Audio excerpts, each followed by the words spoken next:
Growth, reproduction, ability to sense environment and mount a suitable response come to our mind immediately are unique features of living organisms. One can add a few more features like metabolism, ability to self-replicate, self-organize, interact and emergence to this list. All living organisms grow, increase in mass and increase in number of individuals are twin characteristics of growth. A multicellular organism grows by cell division. In plants, this growth by cell division occurs continuously throughout their lifespan. In animals, this growth is seen only up to a certain age. However, cell division occurs in certain tissues to replace lost cells. Unicellular organisms grow by cell division. One can easily observe this in vitro cultures by simply counting the number of cells under the microscope. In majority of higher animals and plants, growth and reproduction are mutually exclusive events. One must remember that increase in body mass is considered as growth. Non-living objects also grow if we take increase in body mass as a criterion for growth. Mountains, boulders, and sand mounds do grow. However, this kind of growth exhibited by non-living objects is by accumulation of material on the surface. In living organisms, growth is from inside. Growth therefore cannot be taken as a defining property of living organisms. A dead organism does not grow. Reproduction likewise is a characteristic of living organisms. In multicellular organisms, reproduction refers to the production of progeny possessing features more or less similar to those of parents. Invariably and implicitly, we refer to sexual reproduction. Organisms reproduce by asexual means also. Fungi multiply and spread easily due to millions of asexual spores they produce. In lower organisms like yeast and hydra, we observe budding. In planaria flatworms, we observe true regeneration, that is, a fragmented organism regenerates the lost part of its body and becomes a new organism.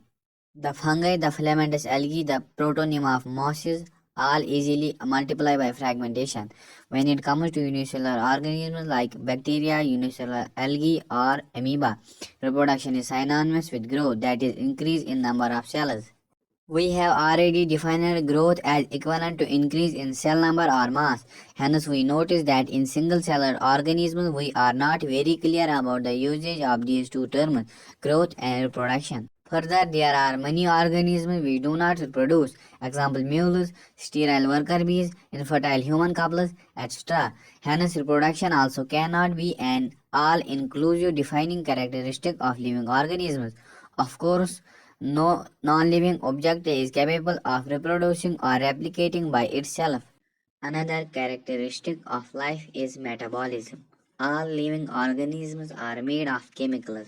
These chemicals, small and big, belong to various classes, sizes, functions, etc., are constantly being made and changed into some other biomolecules. These conversions are chemical reactions or metabolic reactions. There are thousands of metabolic reactions occurring simultaneously inside all living organisms. All plants, animals, fungi, and microbes exhibit metabolism. The sum total of all the chemical reactions occurring in our body is metabolism. No non-living object exhibits metabolism. Metabolic reactions can be demonstrated outside the body in cell-free systems. An isolated metabolic reaction outside the body of an organism performed in a test tube is neither living nor non-living. Hence, while metabolism is a defining feature of all living organisms, without exception, isolated metabolic reactions in vitro are not living things, but surely living reactions. Hence, cellular organization of the body is the defining feature of life forms.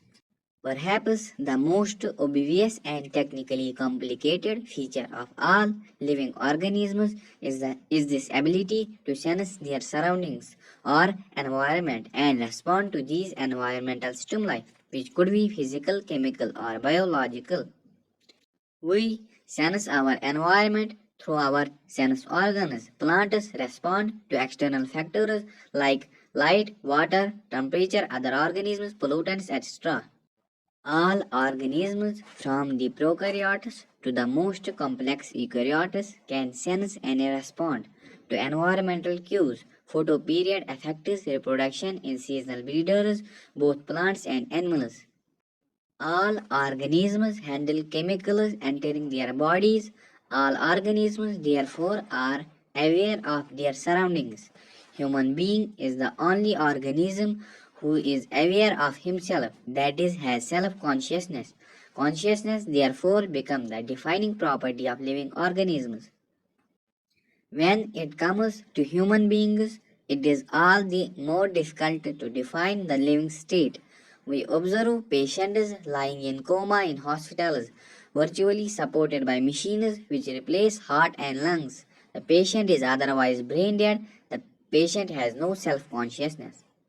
All living phenomena are due to underlying interactions. Properties of tissues are not present in the constituent cells but arise as a result of interactions among the constituent cells. Similarly, properties of cellular organelles are not present in the molecular constituents of the organelle but arise as a result of interactions among the molecular components comprising the organelle. These interactions result in emergent properties at a higher level of organization. This phenomena is true in the hierarchy of organizational complexity at all levels. Therefore, we can say that living organisms are self-replicating, evolving, and self-regulating interactive systems capable of responding to external stimuli. Biology is the story of life on Earth. Biology is the story of evolution of living organisms on Earth. All living organisms, present, past, and future, are linked to one another by the sharing of the common genetic material, but to varying degrees. Diversity in the living world. If you were to increase the area that you make observations in, the range and variety of organisms that you see would increase. Obviously, if you were to visit a dense forest, you would probably see a much greater number and kinds of living organisms in it. Each different kind of plant, animal, or organism that you see represents a species. The number of species that are known and described range between 1.7 to 1.8 billion. This refers to biodiversity or the number and types of organisms present on Earth. We should remember here that as we explore new areas and even old ones, new organisms are continuously being identified. When there is a need to standardize the naming of living organisms such that a particular organism is known by the same name all over the world, this process is called nomenclature. Obviously, nomenclature or naming is only possible when the organism is described correctly and we know to what organism the name is attached to. This is identification. In order to facilitate the study, number of scientists have established procedures to assign a scientific name to each known organism. This is acceptable to biologists all over the world. For plants, scientific names are based on agreed principles and criteria which are provided in International Code for Botanical Nomenclature (ICBN). You may ask, how are animals named? Animal taxonomists have evolved International Code of Zoological Nomenclature (ICZN). The scientific names ensure that each organism has only one name. Description of any organism should enable the people in any part of the world to arrive at the same name. They also ensure that such a name has not been used for any other known organism. Biologists follow universally accepted principles to provide scientific names to known organisms. Each name has two components, the generic name and the specific epithet. This system of providing a name with two components is called binomial nomenclature. This naming system given by Carlos Linnaeus is being practiced by biologists all over the world. This naming system using a two-word format was found convenient. Let us take the example of mango to understand the way of providing scientific names better. The scientific name of mango is written as Mangifera indica. Let us see how it is a binomial name. In this name, Mangifera represents the genus, while indica is a particular species or a specific epithet. Other universal rules of nomenclature are as follows. Point 1. Biological names are generally in Latin and written in italics. They are Latinized or derived from Latin irrespective of their origin. Point 2. The first word in biological name represents the genus while the second component denotes the specific epithet. Point number 3. Both the words in a biological name when handwritten are separately underlined or printed in italics to indicate their Latin origin. Point 4. The first word denoting the genus starts with a capital letter while the specific epithet starts with a small letter. It can be illustrated with the example of Mangifera indica. Name of the author appears after the specific epithet, that is, at the end of the biological name, and is written in an abbreviation form. Example, Mangifera indica length. It indicates that this species was first described by Linnaeus. Since it is nearly impossible to study all the living organisms, it is necessary to devise some means to make this possible. This process is classification. Classification is the process by which anything is grouped into convenient categories based on some easily observable characters.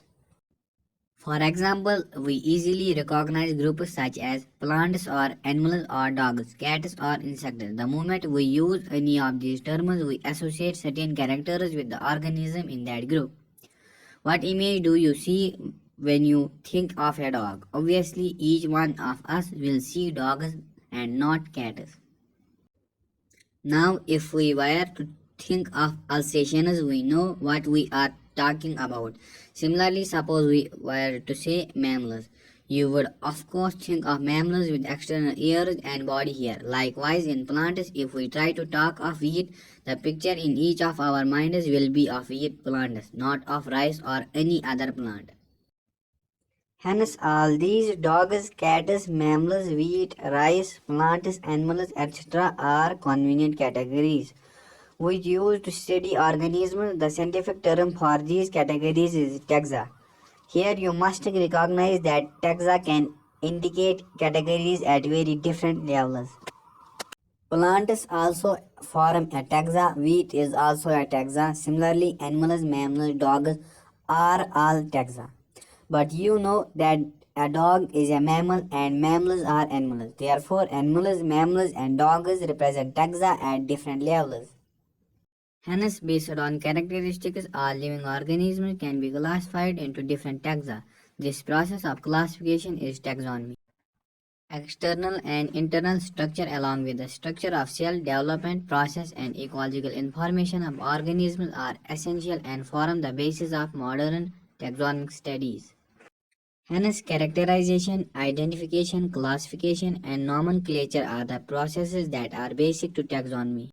Taxonomy is not something new. Human beings have always been interested in knowing more and more about the various kinds of organisms, particularly with reference to their own use.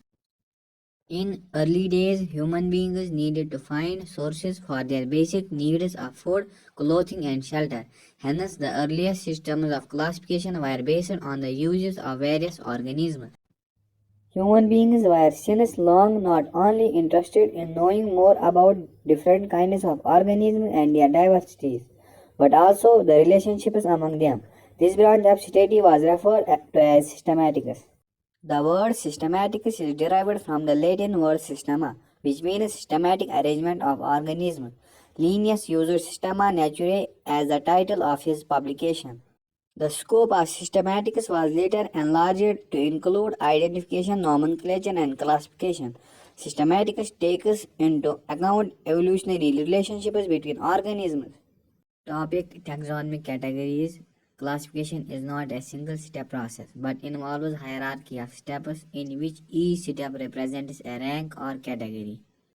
Since the category is a part of overall taxonomic arrangement, it is called the taxonomic category, and all categories together constitute the taxonomic hierarchy. Each category, referred to as a unit of classification, in fact represents a rank and is commonly termed as taxon, plural taxa. Taxonomic categories and hierarchy can be illustrated by an example. Insects represent a group of organisms sharing common features like three pairs of jointed legs. It means insects are recognizable concrete objects which can be classified and thus were given a rank or category. Can you name other such groups of organisms? Remember, groups represent category. Category further denotes rank. Each rank or taxon in fact represents a unit of classification. These taxonomic groups, categories are distinct biological entities and not merely morphological aggregates. Taxonomical studies of all known organisms have led to the development of common categories such as kingdom, phylum, or division for plants, class, order, family, genus, and species. All organisms, including those in the plant and animal kingdoms, have species at the lowest category. Now, the question you may ask is how to place an organism in various categories. The basic requirement is the knowledge of characters of an individual or group of organisms. This helps in identifying similarities and dissimilarities among the individuals of the same kind of organisms as well as of other kinds of organisms. Topic species. Taxonomic studies considered a group of individual organisms with fundamental similarities as a species. One should be able to distinguish one species from the other closely related species based on the distinct morphological differences. Let us consider Mangifera indica, Solanum tuberosum, potato, and Panthera leo lion.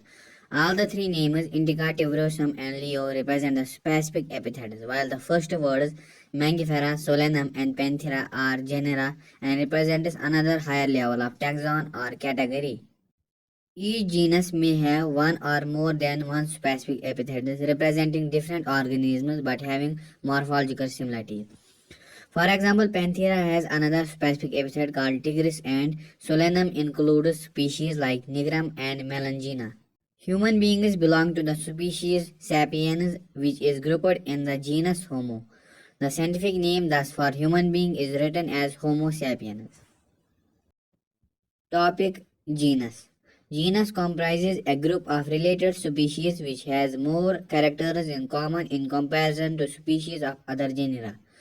We can say that genera are aggregates of closely related species. For example, potato and brinjal are two different species, but both belong to the genus Solanum.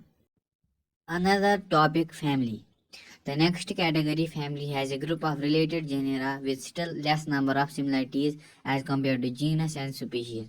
Families are characterized on the basis of both vegetative and reproductive features of plant species. Among plants, for example, three different genera, Solanum, Putania, and Datura, are placed in the family Solanaceae. Among animals, for example, genus Panthera, comprising lion, tiger, leopard, is put along with genus Felis or Catus in the family Felidae. Similarly, if you observe the features of a cat and a dog, you will find some similarities and some differences as well. They are separated into two different families, Felidae and Canidae, respectively.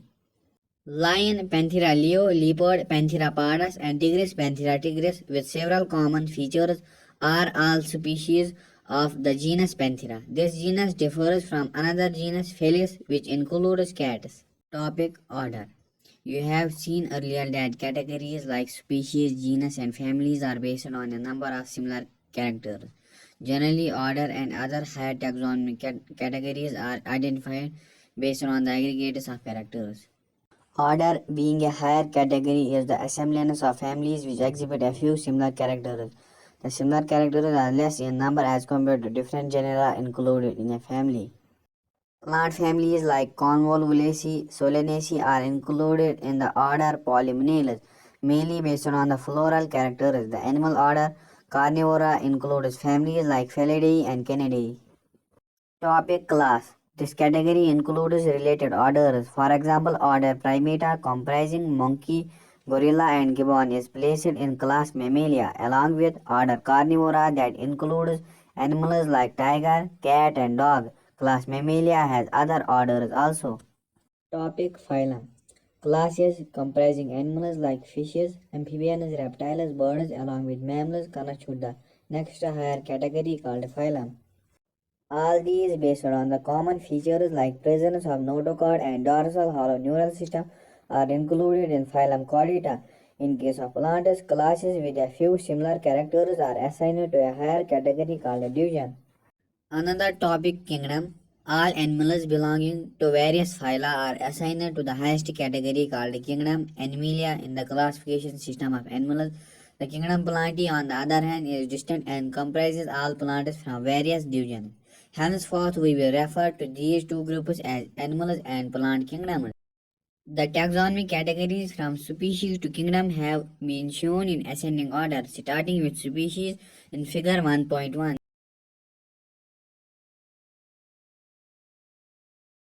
These are broad categories. However, taxonomists have also developed subcategories in this hierarchy to facilitate more sound and scientific placement of various taxa. Look at the hierarchy in figure 1.1. Can you recall the basis of arrangement? Say for example, as we go higher from species to kingdom, the number of common characteristics goes on decreasing. Lower the taxa, more are the characteristics that the members within the taxon share. Higher the category, greater is the difficulty of determining the relationship to other taxa at the same level. Hence, the problem of classification becomes more complex.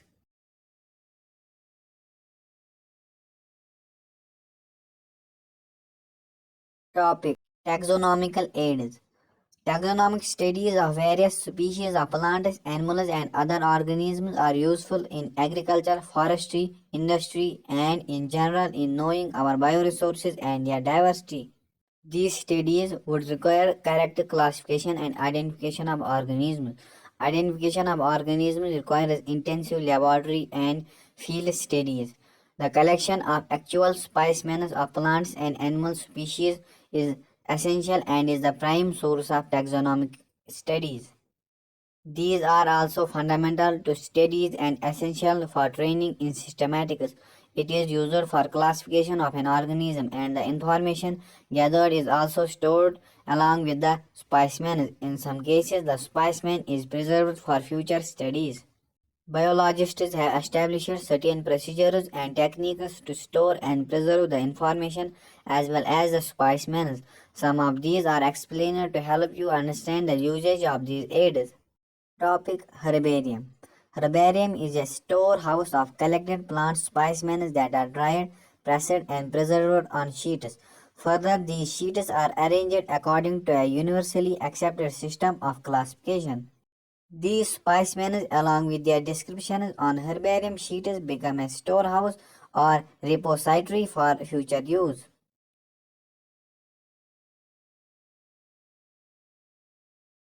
The herbarium sheets also carry a label providing information about date and place of collection, English, local and botanical names, family and collector's name, etc. Herbaria also serve as a quick reference system in taxonomical studies. Topic: Botanical gardens. These specialized gardens have collection of living plants for reference. Plant species in these gardens are grown for identification purposes, and each plant is labeled indicating its botanical or scientific name and its family. The famous botanical gardens are at Kew, England, Indian Botanical Garden, Howrah, India, and at National Botanical Research Institute, Lucknow, India. Topic: Museum. Biological museums are generally set up in educational institutes such as schools and colleges. Museums have collection of preserved plants and animal specimens for study and reference. Specimens are preserved in the containers or jars in preservative solutions. Plant and animal specimens may also be preserved as dry specimens. Insects are preserved in insect boxes after collecting, killing, and pinning. Larger animals like birds and mammals are usually stuffed and preserved. Museums often have collection of skeletons of animals too. Topic: Zoological parks. These are the places where wild animals are kept in protected environments under human care and which enable us to learn about their food habits and behavior. All animals in a zoo are provided as far as possible the conditions similar to their natural habitats. Children love visiting these parks commonly called zoos. Topic: Key. Key is another taxonomical aid used for identification of plants and animals based on similarities and dissimilarities. The keys are based on the contrasting characters generally in a pair called a couplet. It represents the choice made between two opposite options. This results in acceptance of only one and rejection of the other. Each statement in the key is called a lead. Separate taxonomic keys are required for each taxonomic category, such as family, genus, and species. For identification purposes, keys are generally analytical in nature. Flora, manuals, monographs, and catalogs are some other means of recording descriptions. They also help in correct identification. Flora contains the actual account of habitat and distribution of plants of a given area. These provide the index to the plant species found in a particular area. Manuals are useful in providing information for identification of names of species found in an area. Monographs contain information on any one taxon.